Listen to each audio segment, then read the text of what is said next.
नमस्कार, मी नंदिनी देसाई आणि आर्ट सर्कलच्या आजच्या सिनेमॅजिकच्या या भागामध्ये तुम्हा सर्वांचं हार्दिक मनापासून स्वागत। मी कथा लिहिते, म्हणजे मी गोष्ट लिहिते। आता मी ज्यावेळेला गोष्ट लिहिते आणि ज्यावेळेला ती तुम्हाला सांगते किंवा तुम्ही वाचता, त्यावेळेला मी जे सांगितलं आहे ते तुम्ही खरं मानता। माझी पात्र जे बोलत आहेत, त्या पात्रांच्या ज्या घटना आहेत, काही फ्लॅशबॅक्स आहेत, जे काही घडत आहे ते तुम्ही खरं मानता, कारण मी गोष्ट सांगतेय। पण जर समजा मी लेखक म्हणून किंवा एक पात्र म्हणून ती गोष्ट तुम्हाला असत्य सांगत असेल किंवा काहीतरी सत्य दडवत असेल, तर गोष्टीमधला नॅरेटर अर्थात निवेदक हाच जर अनरिलायबल, अविश्वासू असेल, तर काय होऊ शकतं?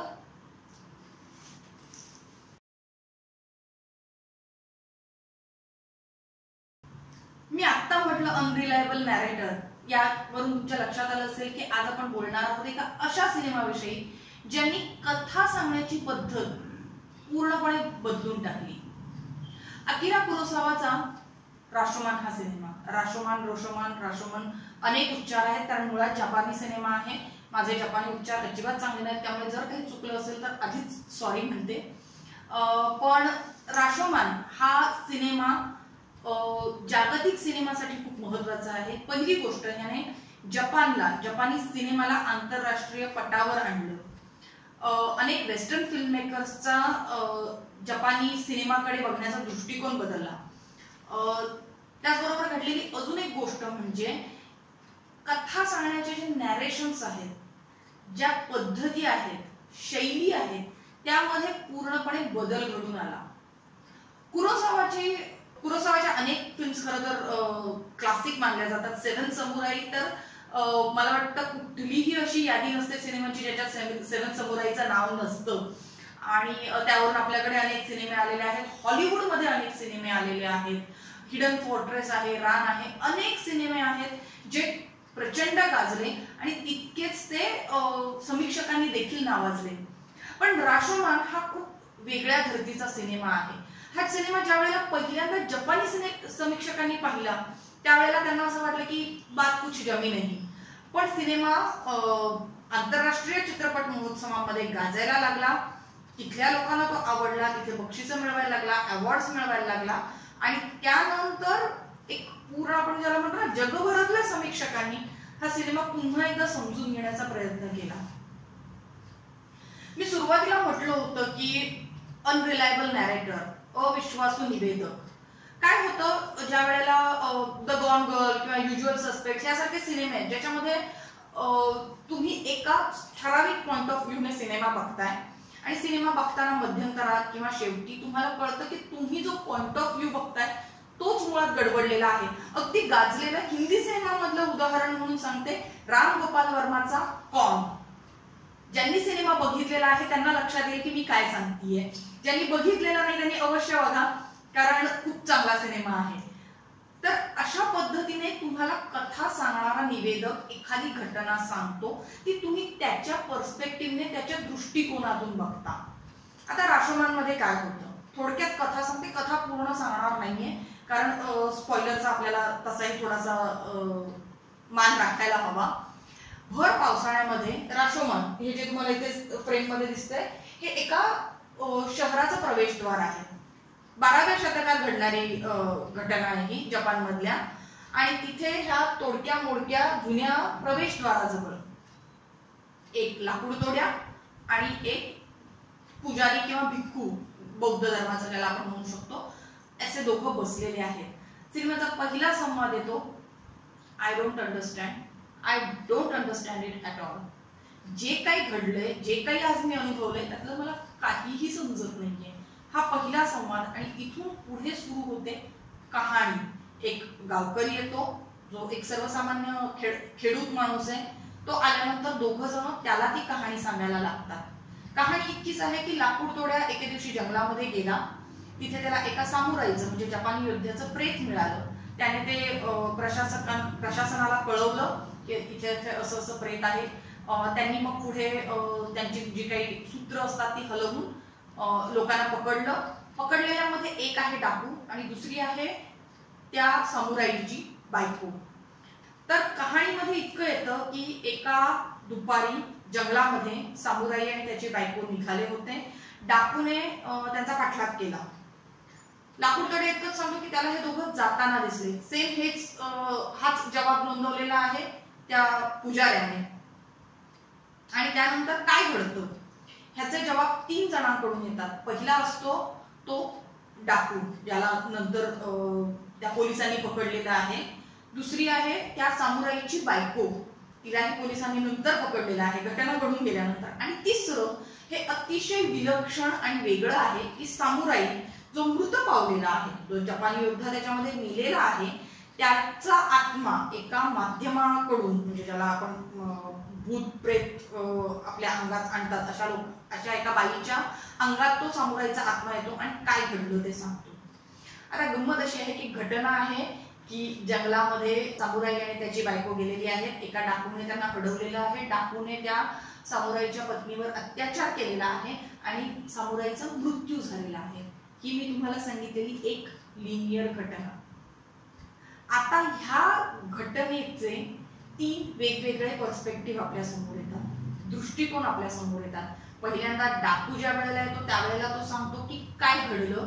त्याने सामुराईला बघितलं, सामुराईच्या बायकोवर तो भाळला, त्याने तिला सिड्यूस केलं आणि नंतर सामुराई आणि डाकूने द्वंद्व युद्ध केलं तलवारबाजी. आणि त्याच्यामध्ये सामुराईने अत्यंत शूरपणे हे युद्ध खेळलं आणि त्याचा मृत्यू झाला. सामुराईची बायको ज्या वेळेला जबाब नोंदवते त्यावेळेला ती सांगते की ती आणि डाकू यांच्यामध्ये काही संबंध घडून आले. तिने नवरा तिच्याकडे अत्यंत द्वेषाने तिरस्काराने बघत राहिला आणि त्याने तिला चक्कर आली, ती पडली आणि जेव्हा तिला जाग आली तेव्हा नवऱ्याने स्वतःच्या छातीत खंजीर खुपसून घेऊन जीव दिलेला होता. ह्या अशा पद्धतीच्या वेगवेगळ्या 3 घटना येतात. ह्याच्यामध्ये सामुराई जो आत्मा आहे त्याचा जबाब पुन्हा वेगळा आहे. आता ह्या 3 घटना सांगितल्यानंतर कहाणी पुन्हा येते रॉशोमानच्या गेट समोर, त्या प्रवेशद्वाराजवळ, जिथे लाकूड तोड्या, तो गावकरी आणि भिक्खू या तिघांविषयी चर्चा करतात. आणि त्यावेळेला सर्वसामान्य जो गावकरी आहे तो म्हणतो की तू इतकं डिटेलमध्ये सांगतोयस, तुला ते प्रेत सापडलं होतं, तू ती घटना त्यावेळेला प्रत्यक्ष बघितली होतीस. लाकूड तोड्या म्हणतो हो. आणि त्याच्यानंतर चौथा दृष्टिकोन लाकूड तोड्या सांगतो. मी सुरुवातीला म्हटलं तसं घटना एक सलग आहे, जी घडलेली आहे तितकीच आहे, पण प्रत्येकाचे कंगोरे वेगळे आहेत. ज्या वेळेला लाकूड तोड्या ती घटना त्याच्या दृष्टिकोनातून सांगतो त्यावेळेला तो पोलिसांसमोर जात नाही, त्या न्यायाधीशासमोर जात नाही, कारण ऑफकोर्स आपण म्हणजे असल्या भानगडीत कधीच कोणी पडत नसतं, तोही पडत नाही. पण चौथा दृष्टिकोन तो सांगतो ह्या प्रवेशद्वाराजवळ. आता ह्याच्यामध्ये गंमत अशी आहे की मी तुम्हाला सांगितलं की कथा ऐकताना तुम्हाला वाटत असेल की किती कन्फ्युजिंग आहे, हे प्रत्यक्षात बघताना एवढं कन्फ्युजिंग नाहीये. ह्याचं कारण सिनेमॅटोग्राफी आणि एडिटिंग आणि कुरोसावाचं दिग्दर्शन. एकच घटना 4 वेगवेगळ्या पद्धतीने मांडायची असल्यामुळे त्याला एक सलगता, एक जिनसीपणा पण वेगळेपणा हे देणं अपेक्षित आहे. ते अर्थातच दिग्दर्शनामध्ये अप्रतिमरित्या येतं.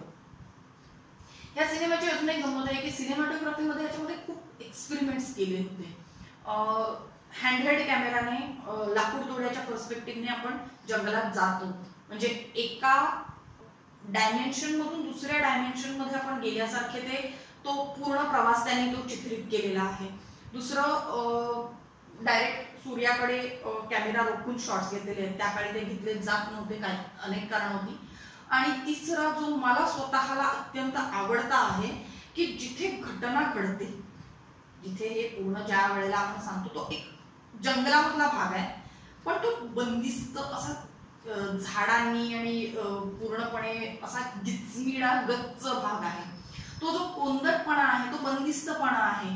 विरोधाभास लक्षात घ्या की उघड्यावर जंगलामध्ये दिवसा ढवळ्या आणि तरीही एक कोंदटपणा, एक अंधारलेपणा, कारण सूर्यप्रकाश जो जमिनीपर्यंत येतो, प्रत्येक पात्राच्या तोंडावर येतो, तो त्याच्या ते पानांच्या सावल्यांमधून येतो.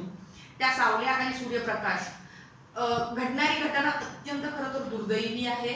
खरं तर ज्याला आपण म्हणू शकतो इव्हिल आहे, एका बाईवर अत्याचार होणं किंवा एका सामुराईचा मृत्यू होणं, खून होणं किंवा त्याने आत्महत्या करणं किंवा जे काही घडतं ते, पुन्हा एकदा मी ठामपणे सांगू शकत नाही की हेच घडलं होतं, कारण सिनेमा कुठेही सांगत नाही की ठामपणे हेच घडलं होतं. ती घटना इतकी इव्हिल असतानाही प्रत्यक्षामध्ये त्याचा विरोधाभास आहे की दिवसाढवळ्या जंगलामध्ये अशी घडलेली घटना आहे. हे 4 वेगवेगळे दृष्टिकोन आणि त्या प्रत्येक दृष्टिकोनाचा काही ना काहीतरी एक सिम्बॉलिक रिप्रेझेंटेशन आहे. तुम्ही जर कधी रशमानबद्दल इंटरनेटवरती जर वाचायला गेलात, अनेकांनी तर पुस्तकं सुद्धा लिहिलेली आहेत. प्रत्येक फ्रेमच्या शॉटचं कुणी ना कुणीतरी काहीतरी एक सिम्बॉलिक रिप्रेझेंटेशन काढलेलं आहे. आणि अनेकांचं असं म्हणणं आहे की दुसऱ्या महायुद्धामध्ये जपानने जो दारुण पराभव पत्करला होता, जी त्यांची हानी झाली होती, ज्याच्यामधून ते नुकतेच त्यावेळेला सावरत होते, त्याचा तो एक जो अपोलोजेटिक दृष्टिकोन आहे तो त्या सिनेमामधून दिसतो. मला असं खरंच मुळात वाटत नाही, त्यामुळे मी त्याबद्दल जास्त बोलणार नाही. पण तरीही पूर्ण सिनेमामध्ये नीती, अनिती, मूल्य आणि स्त्रीचा ऑनर, ज्याला आपण इज्जत म्हणतो, त्याबद्दल अनेक अप्रतिम सिम्बॉलिक रिप्रेझेंटेशन केलेलं आहे. सुरुवातीला जो मी म्हटला होता अनरिलायबल नॅरेटर, आता त्या गोष्टीकडे पुन्हा येऊया आपण. ह्याच्यामध्ये 4 नॅरेटर आहेत, 4 निवेदक आहेत. 4 जणांच्या दृष्टिकोनातून एक कहाणी सांगितली जाते आणि 4ही वेळेला त्यामधलं अल्टिमेट ट्रूथ काय आहे, सत्य काय आहे, ते दिग्दर्शक आपल्याला सांगत नाही. 4 पैकी कोण खरं बोलतोय आणि कोण खोटं बोलतोय हे आपल्याला कळत नाही. जनरली कसं होतं, अनेक कलाकृतींमध्ये नॅरेशन, निवेदनाची पद्धत धक्कातंत्र म्हणून वापरली जाते. म्हणजे ज्या वेळेला तुमचा नॅरेटर अविश्वासू आहे, अनरिलायबल आहे हे तुम्हाला कळतं, त्यावेळेला प्रेक्षकांना एक धक्का बसतो. इथे काय होतं, इथे 4ही पैकी कोणीही खरं सांगत नाहीये हे आपल्याला माहीत असतं, कारण घटना एकाच पद्धतीने घडू शकते, ती मल्टिपल पद्धतीने घडू शकत नाही. मल्टिवर्स नाही, हे युनिवर्स आहे आणि त्यामुळे आपण एकाच लिनियर काळामध्ये जगतो. त्यामुळे 4 घटना सायमल्टेनियसली वेगवेगळ्या पद्धतीने घडू शकत नाही, पण त्या इथे 4 जण वेगळ्या पद्धतीने सांगतात. आता बरेचदा आय विटनेस किंवा साक्षीदार, प्रत्यक्ष ज्या वेळेला अशा पद्धतीने घटना सांगतात, त्यावेळेला त्यांचा उद्देश असा असतो की एकतर स्वतःला सिंपथी गेन करणं किंवा मी किती निरागस आहे किंवा माझं काही चुकलंच नाही हे अशा पद्धतीने सांगितलं जाणं. बरेच साक्षीदार अशा पद्धतीने गोष्ट मॅनिप्युलेट करतात. पण पुन्हा रशमानची गंमत अशी आहे की यामधले कुठलंच कॅरेक्टर स्वतःला निरागस सिद्ध करण्यासाठी किंवा माझी काही चूक झाली नाही हे सिद्ध करण्यासाठी कथानक कहाणी सांगत नाही. त्यांच्या कहाणी सांगण्यामध्ये अनेकदा ज्या आपण म्हणतो विसंगती आहेत त्या आपल्याला जाणवत राहतात. पण पुन्हा एकदा माझं काही चुकलं नाही म्हणून कोणी कहाणी सांगत नाहीये. म्हणूनच ह्या पूर्ण निवेदनाची जी पद्धत आहे, जी शैली आहे, ती आपल्याला शेवटपर्यंत अशी गोंधळात टाकते, बुचकळ्यात टाकते आणि दिग्दर्शक आपल्याला कधीच सत्य सांगत नाही. एक असा किस्सा सांगतात की ज्या वेळेला या सिनेमाचं शूटिंग सुरू होतं त्यावेळेला पात्र, ऍक्टर्स या सिनेमातले किंवा असिस्टंट जे होते कुरोसावाचे, ते त्याला जाऊन विचारत होते की यातलं खरं काय आहे, क्लायमॅक्स काय असणार आहे. शेवटपर्यंत तो त्याने रिव्हील केला नाही आणि त्याचं असं म्हणणं आहे की हे 4ही घटना खऱ्या असू शकतात किंवा असत्य असू शकतात. सत्य काय आहे, असत्य काय आहे याहीपेक्षा मला काय वाटतं, सेल्फ इंटरेस्ट, माझी आठवण काय सांगते. एक गंमत म्हणून बघा, तुम्ही तुमच्या भावंडांसोबत किंवा कुणाही मित्रमैत्रिणींसोबत एक 15-20 वर्षांपूर्वी झालेली एखादी घटना आठवून पहा की त्यावेळेला असं असं झालं होतं. पण त्या घटनेचे तपशील तुमचे भावंड किंवा मित्रमैत्रिणी जे सांगतील आणि तुम्हाला जे आठवत असतील त्यामध्ये फरक असेल. तुम्ही दोघंही खोटं सांगत नाही आहात, पण तुम्हाला काय आठवतंय आणि त्या व्यक्तीला काय आठवतंय ह्याच्यामधला हा फरक आहे. आणि म्हणून ज्या वेळेला आपण इथे म्हणतोय की स्मृती आणि दृष्टिकोन ह्यामध्ये हा एक वेगळा आपल्या मेंदूमध्ये तयार होणारा खेळ असतो. कारण आपल्याला जे आठवतं ते आपल्याला अनेकदा क्लिअर आठवतं, म्हणजे स्पष्ट चित्र नजरेसमोर उभं राहतं आणि समोरची व्यक्तीही तितक्याच ठामपणे सांगते, नाही अगं मलाही तसंच आठवतंय, तू त्यावेळेला हिरव्या रंगाचा ड्रेस घातला होतास आणि तुम्हाला व्यवस्थित आठवतं की नाही मी त्यावेळेला लाल रंगाचा ड्रेस घातला होता. हा जो स्मृतींचा खेळ आहे हा राशोमानमध्ये इतक्या परफेक्टली येतो. पण एक गंमत अशी 3च दिवसांपूर्वी घडलेली घटना आहे आणि एका न्यायाधीशासमोर ते सांगतात आणि चौघांच्याही सांगण्यामध्ये तितकीच सिन्सिअरिटी आणि तितकंच सत्य आहे.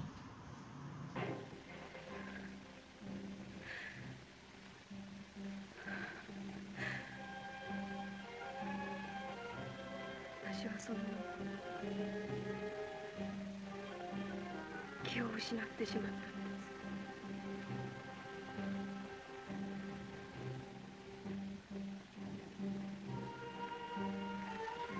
す。気がついて見回した時、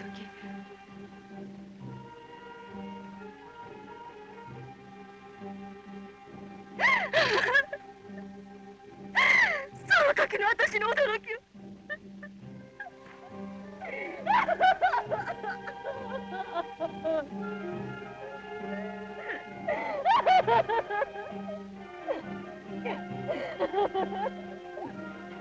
夫の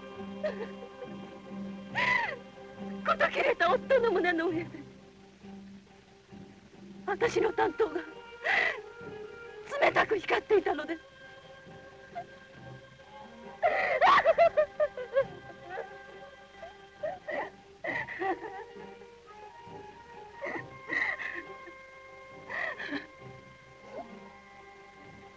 私はことのあまりの恐ろしさ、夢うつつでその林を逃れたのでしょ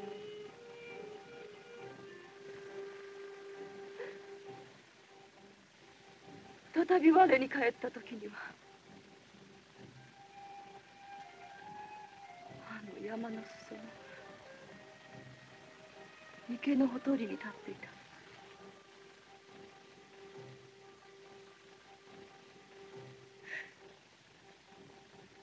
私はその池に身を投げました。その他いろんなことをしてみました。けれど私はどうしても死にきれなかったのです。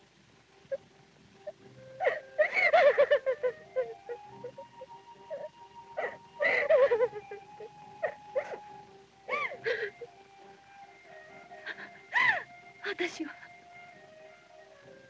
この弱い愚かな私を一体どうすればよろしいのでしょう。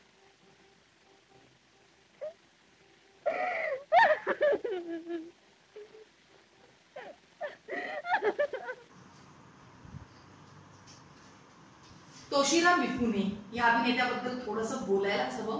7 समुराई किंवा हिडन फोर्ट्रेस सारख्या अनेक कुरोसावाच्या सिनेमांमधून तुम्ही याला बघितलेलं आहे.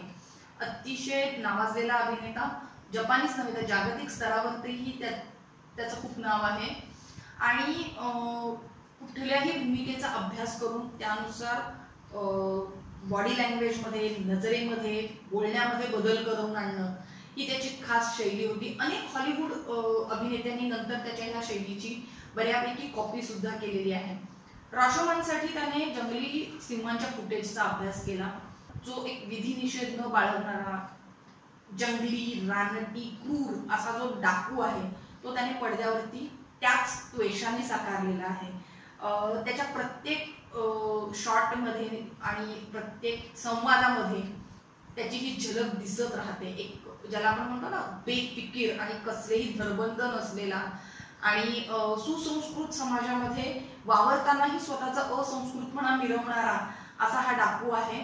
त्याची अभिनयाची शैली नक्की बघा आणि त्याची ती बोलण्याची किंवा नजरेची शैली बघा.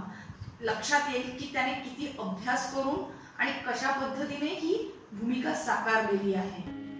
ちらりと見えたと思う瞬間にはもう見えなくなった。一つにはそのためかもしれない。俺にはその女の顔が女房殺のように見えた。俺はとっさの間にたとえ男を殺しても女を奪うと決心した。いやしかし男を殺さずとも女を奪うことができれば別に不足はないわけだ。いや、その時の心持ちではできるだけ男を殺さずに女を奪うつもりだった。だが山科の一キロではとそんなことできねえ。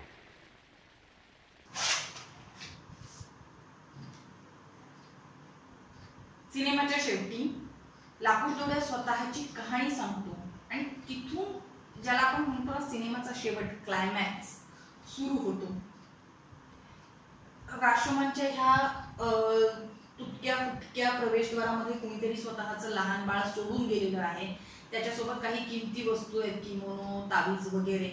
आणि मग ज्याला आपण म्हणतो की इतका वेळ ज्याने स्वार्थीपणाने कहाणी लपवलेली आहे, सत्य सांगितलेलं नाही, पोलिसांपुढे तो गेलेला नाही, न्यायाधीशासमोर गेलेला नाही, त्या लाकूडतोड्याची एक वेगळी बाजू आपल्या समोर येते. आणि मग प्रश्न पडतो की आपण नीतिवान कोण, अनीतिवान कोण, कशाला वागणं योग्य म्हणायचं आणि कशाला अयोग्य म्हणायचं. ही राष्ट्रमनची खरं तर एक पद्धतीने मांडलेली थिअरी आहे. मी जे सांगत आहे तेच खरं आहे की नाही याही पलीकडे मी जे सांगतेय ते कदाचित खरं असेल किंवा खोटं असेल, पण त्यावरून मी नीतिवान आहे किंवा मी अनीतिवान आहे याचा न्याय करणारे कोण आहे, हा हक्क कुणाला दिलेला आहे. राष्ट्रमनमध्ये ज्या वेळेला तीनही आपले सामुराईचं आत्मा, सामुराईची पत्नी आणि डाकू आपली कथा सांगतात, त्यावेळेला ते एका न्यायाधीशासमोर बसलेले आहेत. न्यायाधीश आपल्याला कधीच दिसत नाही, कधीच त्याच्यावरती कॅमेरा कधीच फिरत नाही. कायम कॅमेरा हाच न्यायाधीश बनतो आणि परिणामी प्रेक्षक म्हणून आपणच कायम न्यायाधीशाच्या खुर्चीत असतो. आपल्याला प्रत्येक जण कहाणी सांगतोय आणि आपल्याला ठरवायचं आहे. दिग्दर्शकाने ठरवलेलं नाही, अभिनेत्याने ठरवलेलं नाही किंवा लेखकाने ठरवलेलं नाही. सत्य काय आहे, सत्य हे प्रेक्षकांनी ठरवायचं असतं. आणि इतका मोठा हा कॅनव्हास असल्यामुळे सिनेमा आजही अत्यंत प्रभावशाली आहे. Gone girl, usual suspects, memento, अनेक सिनेमे असे आलेले ज्याच्यावरती राष्ट्रमनचा प्रभाव स्पष्टपणे दिसतो. व्हॅन्टेज पॉइंट सारखा सिनेमा एक घटना अनेक कंगोऱ्यातून, अनेक अँगल्स मधून ज्या वेळेला सांगतो त्यावेळेला राष्ट्रमन लगेच चटकन आठवतो.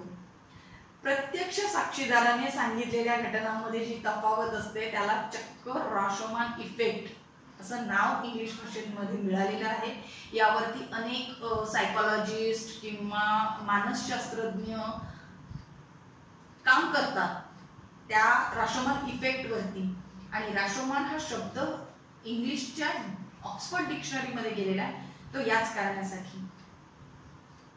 एका सिनेमामुळे इतक्या पद्धतीच्या विचार पद्धती मांडणं, त्यांची पूर्णपणे दखल घेऊन त्यावर काम करणं हेच मुळात किती विलक्षण आहे.